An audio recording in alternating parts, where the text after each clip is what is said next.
Good afternoon and good evening. तो आज हम देखने वाले हैं मैथ्स का मल्टीप्लिकेशन ऑफ एल्जेब्रिक एक्सप्रेशन का दूसरा video. So today I told you the next video of multiplication of algebraic expression after the previous video. Next video is there means we learn the concept in multiplication of algebraic expression based on monomials, like multiplication of one monomial to another monomial. Now we are learning about multiplication of one monomial to binomial and one monomial to trinomial. Let's see.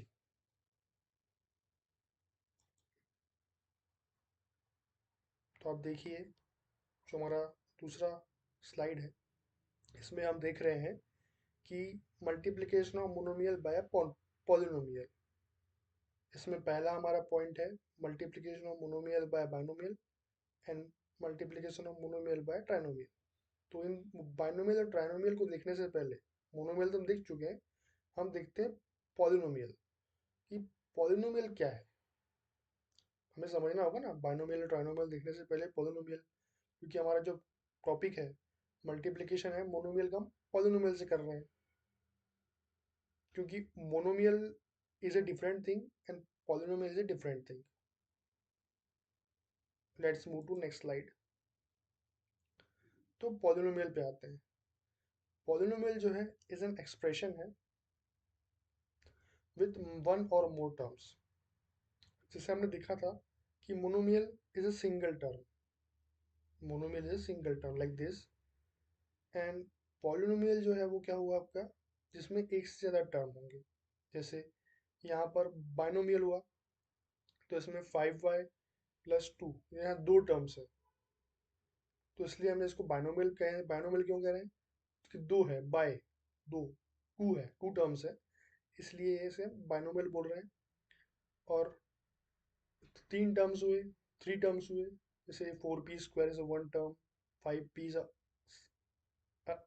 another term, 7 is another term, means 4p square is one term, 5p is second term, and 7 is third term. So this is combination of three terms. This expression is a combination of three terms. इसलिए हमने इसे कहा है trinomial. तो हम देखते हैं एक बार डेफिनेशन कि पॉलिनोमियल एग्जैक्टली होता क्या है। Polynomial is an expression with one or more terms where the power of variables is a whole number। जो भी हम वेरिएबल यूज करेंगे उसका पावर जो होगा होल नंबर होगा, जैसे 0 1 2 3, तो होल नंबर। जैसे यहाँ पे हमारा वेरिएबल है x, इसका पावर कितना है, 1 है, लाइक 1 है ना। यहाँ पे हमारा वेरिएबल क्या है, y, इसका पावर कितना है, 1 है, कुछ नहीं है, मतलब पावर 1 है। यहाँ पर हमारा वेरिएबल है ही नहीं, लेकिन अगर वेरिएबल होता, जैसे मैंने मान लो x लिख दिया, वेरिएबल होता तो उसका पावर कितना होता, 0 होता। क्योंकि हमें पता है कि कोई भी वेरिएबल अगर पावर 0 होता है तो उसका जो रिजल्ट आता है वो 1 आता है, मीन्स वो वेरिएबल भी खुद में भी कैंसिल हो जाता है, लाइक दिस। यहाँ पर पावर जो है 4, p का पावर 2 है, 2 इज ऑल्सो होल नंबर। यहाँ पर p का पावर 1 है। यहाँ पे 7 में अगर p होता, p अगर p एज अ वेरिएबल होता तो उसका पावर कितना होता, 0 होता। गाइस मेरे पास वो नहीं है, क्या बोलते हैं, पैड नहीं है, राइटिंग पैड, पर आप लोग विजुलाइज कर सकते हैं कि जो p है यहाँ पर, p की पावर 0 है, मतलब p की पावर 0 इज इक्वल टू 1। तो यहाँ पर p की पावर 0 लेंगे और 1 लिखेंगे, p की पावर 0 करेंगे तो उसका रिजल्ट जो आएगा 1 होगा, और हमारा जो वेरिएबल है वो कैंसिल हो जाएगा। मतलब वेरिएबल कैंसिल होने का मतलब है कि वेरिएबल हम लोग लिखेंगे नहीं, शो नहीं करेंगे उसे। और इन तीनों को, जो ये मोनोमियल, बाइनोमियल, ट्राइनोमियल, इनको हम पॉलिनोमियल भी कहते हैं। Okay, 3x polynomial, binomial and trinomial, like this. जैसे जिसकी पावर हमेशा 0 1 2 3 रहती है, वन और मोर टर्म्स। एक टर्म को भी हम पॉलिनोमियल कहते हैं, ये एक टर्म है, और इससे ज़्यादा टर्म को भी हम पॉलिनोमियल कहते हैं। लेकिन बेटर अंडरस्टैंडिंग के लिए हमने नाम दिए हुए हैं बाइनोमियल, ट्राइनोमियल। मुझे लगता है कि अब आपको समझ में आ गया होगा। अगर नहीं समझ में आया होगा प्लीज़ कमेंट कीजिएगा। Let's move to next slide. Another concept, जैसा हमने देखा था बुलेट पॉइंट्स में, जो हमारे टारगेट थे आज के, उसमें हमारा बुलेट पॉइंट था मल्टीप्लिकेशन। पहला, multiplication of monomial by a binomial. मतलब एक वन टर्म के पॉलिनोमियल से हमको मल्टीप्लाई करना है टू टर्म के पॉलिनोमियल से। जैसे कि binomial means expression contain two terms, expression contain two terms. Monomial, और जो हमारा मोनोमियल है वो एक्सप्रेशन कंटेन वन टर्म। अब इसको हम सॉल्व कर रहे हैं। अगर हम सॉल्व कर रहे हैं गिवन प्रॉब्लम को, तो हमें लिखना होगा, जैसे मैं लिखा है यहाँ पर, ये जो जो आपके स्टेटमेंट्स है, ये पॉइंट्स हैं, आपको लिखने हैं। It's will help you in your board exams mainly, so keep practising from now only. अभी से अगर आप प्रैक्टिस करेंगे तो ये आपको बाद में हेल्प करेगा। और इस पे स्टेप मार्किंग होती है गाइस, तो आपको यहाँ ध्यान रखना है कि अगर आपने ये स्टेटमेंट्स नहीं लिखे तो आपके नंबर कट सकते हैं। अगर 4 मार्क्स का क्वेश्चन है, 2 मार्क्स का क्वेश्चन है, तो आपको एक ही नंबर मिलेगा आपके सॉल्यूशन के लिए। ये सॉल्यूशन है ना, ये आपका सॉल्यूशन है, इसके लिए आपको एक नंबर मिलेगा बस। लेकिन अगर आप ये स्टेटमेंट्स और ये फॉर्म स्टेटमेंट और अब जो आप यूज़ कर रहे हैं कॉन्सेप्ट लाइक डिस्ट्रीब्यूटिव लॉ, अगर ये भी लिखते हैं तो आपको out of marks means 2 out of 2 means 2 marks का क्वेश्चन है तो आपको 2 नंबर मिलेंगे ही मिलेंगे। 2 मार्क्स आपको, फुल मार्क्स उस क्वेश्चन में मिलेंगे ही मिलेंगे। तो मेन आपका है इसमें जो आप यूज़ कर रहे हैं concept distributive law kind of formula, formula बोलते हैं, कॉन्सेप्ट बोलते हैं, वो लिखना है। और आपको उसका सॉल्यूशन और उसका उसमें आपको स्टेटमेंट्स भी लिखने हैं। और जो एज इट इज सॉल्यूशन तो आप बिल्कुल आप लिखेंगे ही, तो लिखना ही लिखना है। लेकिन अगर आप ये चीज़ भी लिखते हैं तो आपको मार्क्स मिलेंगे मिलेंगे, और आपकी प्रैक्टिस होगी अभी से। अभी आप क्लास 8 में, लेकिन आप क्लास 10th में भी जाएंगे, 9th में भी जाएंगे, तो आप क्लास 10th में जो कॉपीज होती है उसमें आपको स्टेटमेंट लिखना कंपलसरी होता है, अदरवाइज स्टेप मार्किंग होती है। तो यहाँ देख रहे हैं आप, सॉल्व सॉल्व किया। फिर हमने इसमें यूज़ किया डिस्ट्रीब्यूटिव लॉ। डिस्ट्रीब्यूटिव लॉ आपने पढ़ा होगा लोअर क्लासेस में, ए इंटू बी प्लस सी, जो हमारा ब्रैकेट हुआ, फिर हमारा जो ए इंटू बी हुआ, फिर प्लस ए इंटू सी। लोअर क्लासेस में आपने पढ़ा है, आपको अच्छे से पता है। फिर आगे हम देखेंगे नाव। नाव फिर हमने सॉल्व किया। 3x multiply by inside bracket 5y plus 2, then 3x into 5y। 3x, firstly 3x का मल्टीप्लाई हुआ 5y से, और फिर जो हमारा प्लस है, प्लस क्या कर रहा है यहाँ पे, डिवाइड कर रहा है। मतलब प्लस जो हमारा एक्सप्रेशन को, हमारे सॉल्यूशन को डिवाइड कर रहा है। लाइक यहाँ पे डिवीजन वाला डिवाइड नहीं है, यहाँ पे सॉल्यूशन को डिवाइड कर रहा है। फिर 3x का मल्टीप्लाई हुआ 2 से, तो 3x इंटू 2। फिर हमारा जो रिजल्ट आया 3x into 5y, like 15xy। 3 into 5 15, और x जो है, x और y जो है, एक्स वाई का मल्टीप्लिकेशन हो सकता है कि नहीं, इसलिए हम उसने as it is x y हमने मल्टीप्लाई में एक्स वाई करके कॉम्बाइन करके लिख दिया। वहीं यहाँ पे 6x, यहाँ पे 6x आया रिजल्ट, तो 3x into 2 means 3 into 2 6, and x as it is. फिर भी मैं आपको डिस्ट्रीब्यूटिव लॉ जो है मैं आपको मतलब बता दे रहा हूँ कि जो a इंटू बी प्लस सी, मतलब ये डिस्ट्रीब्यूटिव लॉ है हमारा। a का मल्टीप्लाई हुआ हमारा पहले b से, फिर हमने इसे डिस्ट्रीब्यूट किया, फिर हमारा a का मल्टीप्लाई हुआ c से, मतलब हमारा a जो है इन दोनों में डिस्ट्रीब्यूट हो रहा है। जो b और c है इसमें डिस्ट्रीब्यूट हो रहा है a। कैसे डिस्ट्रीब्यूट हो रहा है, as a form of multiply, multiply के रूप में, मल्टीप्लिकेशन के रूप में डिस्ट्रीब्यूट हो रहा है। a का मल्टीप्लाई पहले b से हुआ, फिर a का मल्टीप्लाई c से हुआ। ओके, बाकी सॉल्यूशन तो आपको, ये जो प्रॉब्लम है इसका सॉल्यूशन तो आपको मैं एक्सप्लेन कर चुका हूँ। Let's move to next slide. जो अब हमारा नेक्स्ट कॉन्सेप्ट है multiplication of monomial by trinomial.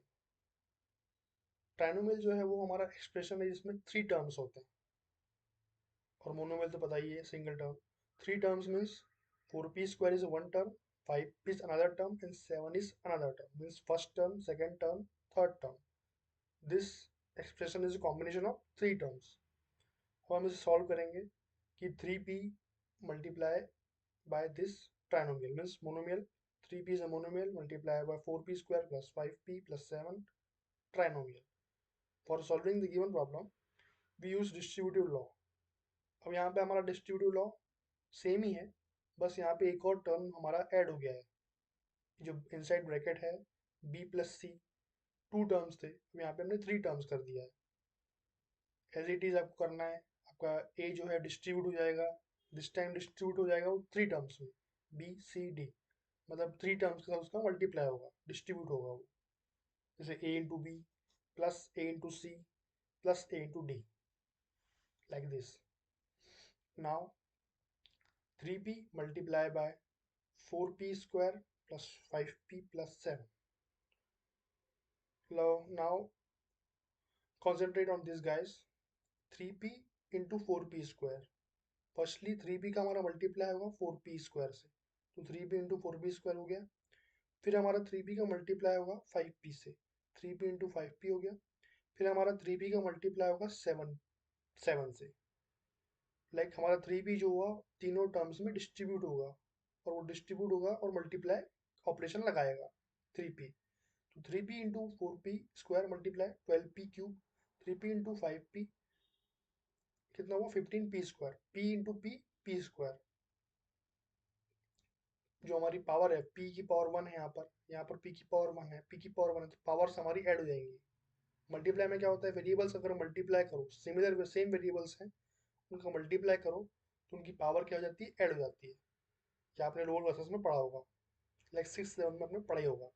3p into 7, यहाँ पे हमारे दूसरे जो हमारा 7 है इसका कोई वेरिएबल नहीं है, तो हमारा p एज इट इज हो जाएगा. बाकी जो हमारे कॉन्स्टेंट्स हैं वो तो लाइक नॉर्मल मल्टीप्लिकेशन का मल्टीप्लाई होगा, रिजल्ट आएगा. Okay, let's move to next slide. अब हमें क्वेश्चन देखने हैं. फाइंड, हमें प्रोडक्ट फाइंड करना है फॉलोइंग पेयर्स का, 4p cube plus r, x plus y minus 5 and 5xy. हमारे 2 क्वेश्चन से इनका हमें प्रोडक्ट फाइंड करना है. Okay, let's move to next slide. Solution हमारा 1, हमारे पास गिवन है 4p and q plus are. 4p जो है हमारा क्या है, मोनोमियल है, q प्लस आर क्या है, हमारा बाइनोमियल है. अब हम सॉल्व करेंगे गिवन प्रॉब्लम को. जैसे मैंने स्टेटमेंट लिखा है, आपको ऐसा स्टेटमेंट लिखना है for solving the given problem. आप जरूरी नहीं कि जो मैंने लिखा है वही लिखें, वो अपने वर्ड्स में भी लिख सकते हैं, लेकिन मतलब उनका ये होना चाहिए कि मतलब जो आपके क्वेश्चंस हैं, जो आप क्वेश्चन करोगे उस हिसाब से आपको स्टेटमेंट लिखना है. मतलब उसका जो प्रोनाउंस, जो उसका मीनिंग होना चाहिए वो क्वेश्चन को स्पेसिफिक करना चाहिए. मतलब क्वेश्चन के साथ वो उसका मीनिंग मैच होना चाहिए, कि आप उसका आंसर दे रहे हैं, ऐसा लगना चाहिए, ऐसा होना चाहिए. अब हमें डिस्ट्रीब्यूटिव लॉ यूज़ करेंगे, आपको मैं पहले समझा चुका हूँ. तो हम डायरेक्टली आते हैं क्वेश्चन को सॉल्व करने पे. तो 4p का अगर मल्टीप्लाई करेंगे q प्लस आर से, तो हमारा 4p जो है q और r में डिस्ट्रीब्यूट हो जाएगा, मतलब q और r से 4p मल्टीप्लाई होगा. 4p multiply by q, 4pq, 4p multiply by r, 4p multiply r. जैसे यहाँ पे मैंने शो किया है मल्टीप्लाई, आप इसे एक स्टेप में भी लिख सकते हैं, लेकिन आपको स्टेप बाय स्टेप भी लिखना होगा, क्योंकि स्टेप मार्किंग भी होती है गाइस. जैसे स्टेटमेंट लिखने को लिखना कंपलसरी है, वैसे आपको स्टेप बाय स्टेप भी सॉल्व करना कंपलसरी है. आपको बताना होगा कि ये स्टेप के बाद क्या हुआ, ये स्टेप के बाद क्या हुआ. उससे आपके क्योंकि ये क्योंकि आपका थ्योरी एग्जाम होता है ना अभी, तो आपके थ्योरी एग्जाम में आपको स्टेप बाय स्टेप लिखना कंपलसरी है और आपको लिखना होगा. तो अब हम देखते हैं कि नेक्स्ट स्लाइड में क्या है. Let's move to next slide. Solution 2, given that x plus y minus 5 and 5xy. x plus y minus 5 जो है ये ट्राइनोमियल है, 5xy जो है मोनोमियल है. अब हमने आगे बढ़े, हमने स्टेटमेंट लिखा, डिस्ट्रीब्यूटिव लॉ लिखा. डिस्ट्रीब्यूटिव लॉ भी मैं आपको एक्सप्लेन कर चुका हूँ कॉन्सेप्ट में. तो अब हम मूव करते हैं सॉल्यूशन में. 5xy into x plus y minus 5. अगर आपको डिस्ट्रीब्यूटिव लॉ समझ में ना आया हो, तो आप अपने लोअर क्लास की बुकें को वो देख कर उनके रेफरेंस में देख सकते हैं, या फिर मैंने अभी इसी वीडियो में इसे एक्सप्लेन किया है डिस्ट्रीब्यूटिव लॉ को, तो आप उसे वहाँ पर भी जाके समझ सकते हैं, आप वीडियो को रिविजिट करके देख सकते हैं। तो let's move to solution, like how to solve the two problem, how to solve this problem. 5xy into x plus y minus y, very simple guys. 5xy जो है हमारा वो डिस्ट्रीब्यूट होगा x में, y में और माइनस वाई में, like distributive law we hear earlier in this video only. x x जो है हमारा 5xy से मल्टीप्लाई होगा, तो 5xy multiply by x plus 5xy multiply by y, like this, plus 5xy multiplied by minus 5। यहाँ पर एक ट्विस्ट है, यहाँ पे माइनस 5 जैसे हमने देखा था एडिशन और एडिशन वाली वीडियो में, सब्ट्रैक्शन वाली वीडियो में, जो मैंने अपने इस प्लेलिस्ट में डाला है, जो अभी मैं वीडियो है इस प्लेलिस्ट में डाला है मैंने। तो 5xy माइनस 5, मतलब अगर यहाँ प्लस होता तो उतना हेडेक नहीं होता, उतना हम उसे देखते नहीं कि उसका हमें अलग से उसे इंडिकेट नहीं करना पड़ता प्लस साइन को, लेकिन माइनस साइन को हमें इंडिकेट करना होता है प्रॉपरली। तो 5xy into x x 5x² y, 5xy into y 5xy², like power add होती है, मैंने कहा था सेम वेरिएबल्स को तो उनकी पावर ऐड होती है, और डिफरेंट वेरिएबल्स होते हैं तो हम उन्हें एज इट इज लिख देते हैं। जैसे यहाँ पे x की पावर ऐड हुई है और x² y हुआ है, यहाँ y की पावर ऐड हुई है और वहाँ y² हुआ है। अब यहाँ पे देखते हैं 5xy माइनस 5, तो 5xy माइनस 5 जो है इंटू हुआ माइनस 25xy, इसे मैंने फिर यहाँ ब्रैकेट में लिखा है। Like I said, step by step आपको हर एक स्टेप आपको लिखनी होगी, क्योंकि स्टेप मार्किंग होती है, मैं बार बार बोल रहा हूँ गाइस, स्टेप मार्किंग होती है, तो step by step her step आपको लिखना होगा, कंपलसरी है, और आपको स्टेटमेंट भी लिखने होंगे। अब 5x² y प्लस 5xy², ये एज इट इज लिखा, और यहाँ पे जो प्लस है, प्लस और माइनस, माइनस 25xy है इसलिए हमने इसे ब्रैकेट में लिखा था लास्ट स्टेप में, और फिर जो plus multiplied by minus 25xy। मैं एक बार फिर से आपको बताता हूँ गाइस कि 5xy इंटू एक्स हमारा डिस्ट्रीब्यूट हुआ है 5xy into x and 5xy into y, like and 5xy into minus 5। Next step 5x² y 5xy², और यहाँ गाइस 5xy माइनस 5, तो माइनस 25xy, ये हमारा ब्रैकेट में आ जाएगा। और इसे मैं डायरेक्टली भी लिख सकता था माइनस 25xy, लेकिन मुझे स्टेप बाय स्टेप शो करना था।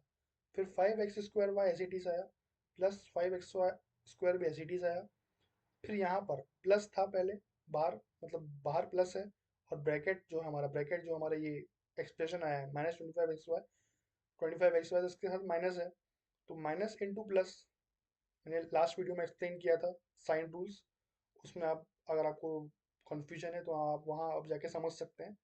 Plus into minus minus, plus का अगर मल्टीप्लाई माइनस से करेंगे तो माइनस होगा, तो माइनस 25xy जो हमारा रिजल्ट होगा 5x² y plus 5xy² minus 25xy। Let's move to next slide guys. ये हमारा प्रैक्टिस प्रॉब्लम है, तो आपको इस पर भी ध्यान देना होगा कि इसे आपको प्रैक्टिस करना होगा प्रॉपरली, इस क्वेश्चन को आपको सॉल्व करना है। अगर आपको नहीं समझ में आता तो प्लीज़ कमेंट कीजिए, मैं इस पर वीडियो बना दूंगा, इसका वीडियो भी बना के डाल दूंगा कि इसे कैसे सॉल्व करना है। एंड अगर आपको वीडियो पसंद आया हो तो please like, share and subscribe, and please comment कि मैं अपने वीडियो में क्या सुधारूँ, क्या मुझे गलती हुई है, please comment. Thank you, thank you very much guys, bye.